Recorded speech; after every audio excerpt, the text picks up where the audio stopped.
أعزائي المشاهدين، أهلا بكم في حلقة جديدة من برنامج شباب التجديد.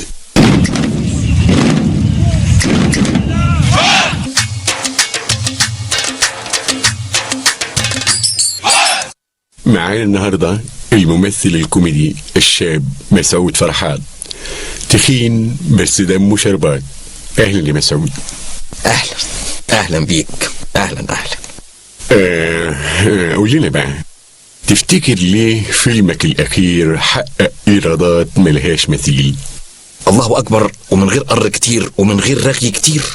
أنا شفت كل الناس عملوا إيه وعملت حاجة تانية خالص. عايز تقول إن لك أسلوب جديد في الكوميديا؟ طبعا لازم يكون في أسلوب جديد. أنا سكة تانية خالص، مختلف تماما.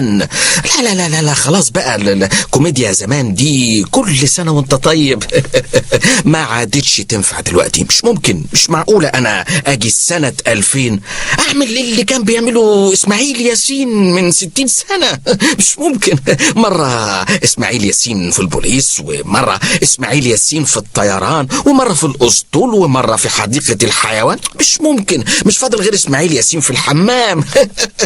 مش ممكن. دي حاجات زي ما قلت لك كانت زمان وراحت عليها من زمان. دلوقتي خلاص أسلوب جديد خلص. طب ودلوقتي بقى يا أستاذ فرحات؟ دلوقتي احنا بنشوف الشباب عايز ايه، نتكلم بلغته ونداعي بأحلامه وناخد بإيديه. الكوميديا دلوقتي كاجوال.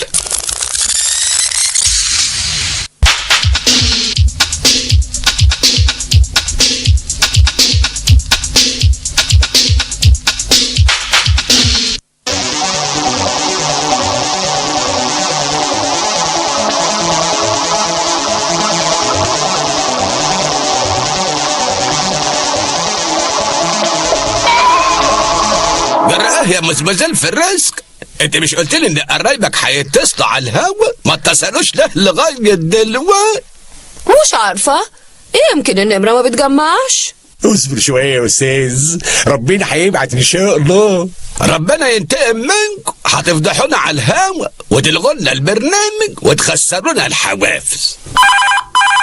الحمد لله، او ربنا بعت الفرج. معانا أعزائي المشاهدين مكالمة عاجلة للفنانة فريسكا من إحدى المستعجبين. ممكن نتعرف بسعادتك؟ أنا حسب ابن عم نحمده. حسبه مين ونحمده مين؟ سعادتك أكيد طالب نمرة غلط. غلط إزاي؟ ما نحمده قاعدة جنبك إيه؟ الله، ما تتكلم يا نحمده، مش عارفة حسب ابن عمك؟ يا أستاذ الفنانة فريسكا، إحنا في عرضك مش عايزين لخبطة أكتر من كده. فريسكا؟ فريسكا ده اسم الشهرة، إنما هي في الأصل نحمده. الله، ما تتكلمي يا نحمده، مش انت اللي خليتيني اتصل بيكي عشان اقول اني معجب بفيلمك الاخير؟ قولي لي بسرعة اسمه ايه لحسن نسيت. أعزائي المشاهدين، نعتذر عن هذا العطل الفني ونعود فورا إلى الإذاعة الخارجية مع مراسلنا هناك.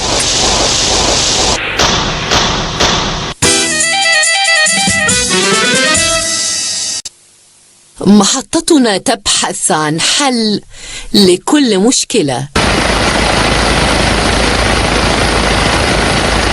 نحن نفكر ونفكر ونفكر، بندرس كل الطلبات وبنختار أحلى الاقتراحات عشان نحل مشكلة السيمة حبيبتنا.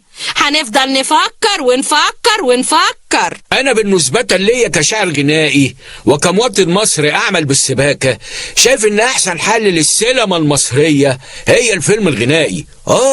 عشان يساعد السباك مننا وهو بيسلك الحوض ويربط جلدة الحنفية. بس إيه هو نوع الفيلم اللي يمشي مع السباكة؟ يبقى لازم نفكر ولا مؤاخذة نفكر ولا مؤاخذة نفكر. ونتيجة لمجهودي المضني والاحتياج الشعبي المتعطش للسينما، ولأنها عماد للاقتصاد القومي، فقد توصل باحثون إلى حل جذري لمشكلة صناعة السينما، ذلك أننا نفكر ونفكر ونفكر.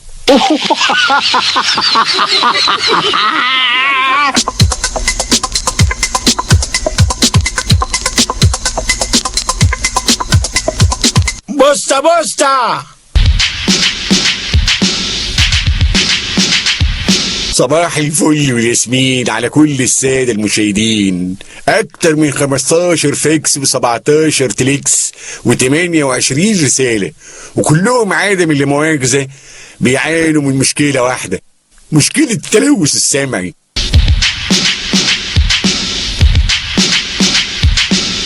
أنا صحيح مش عارف يعني إيه تلوث سمعي، لكن معانا السيد مسؤول هيجاوب لنا على كل السؤالات اللي احنا عايزينها. أنا عارف المواطنين يقصدوا إيه، طبعا منزعجين وليهم حق. تلوث سمعي مالي الشوارع من كلاكسات العربيات، إنما أنا بقول لهم اطمنوا، وأنا ببشرهم إن احنا أخيرا لقينا حل جذري لهذه المشكلة المزمنة. ويطلع ايه عدم اللي مؤاخذة الحل الجذري ده؟ أهو هو ده الحل، عداد الكلاكس. يعني ايه عداد الكلاكس؟ يعني عداد يتركب على كلاكس كل عربية يعد مرات ضرب الكلاكس في اليوم الواحد. كل سواق من حقه 3 كلاكسات بس، وكل كلاكس زيادة بغرامة 5 جنيه. عليا النعمة، ده حاجة آخر حلاوة يا جدعان. وطبعا العداد بيركب بالمجان، ها؟ لا طبعا، العداد ثمنه 130 جنيه وبيتغير له فلتر كل شهر. احنا بنشكر السيد مسؤول على هذا الاستخراع العظيم اللي هيقدمه لنا، ولو ان في سؤال محشور في زوري ومش قادر استبوح بيه. اتفضل اسأل زي ما انت عايز. عادم اللي مؤاخذة، يعني اللي مش هيقدر يشتري العداد هنعمل معاه ايه؟ والله بقى دي مشكلة تانية. اللي مش قادر يكتب طلب ويقدمه لصندوق غير القادرين، أكيد هيعمل له تخفيض 5%.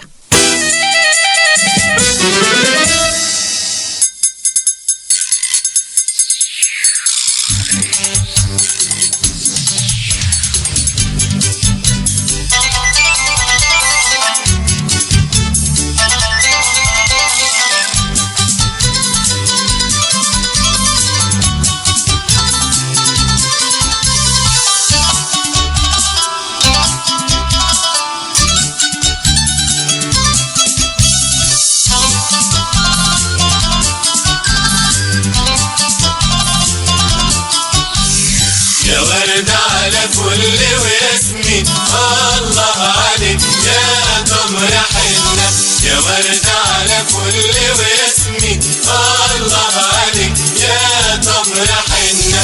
خدلك هدية لحبيبتك بالورد ده، بنت الجناين تخليها تشوف في ريحتك وتبقى من ضمن الزباين. قرب هنا ده عندنا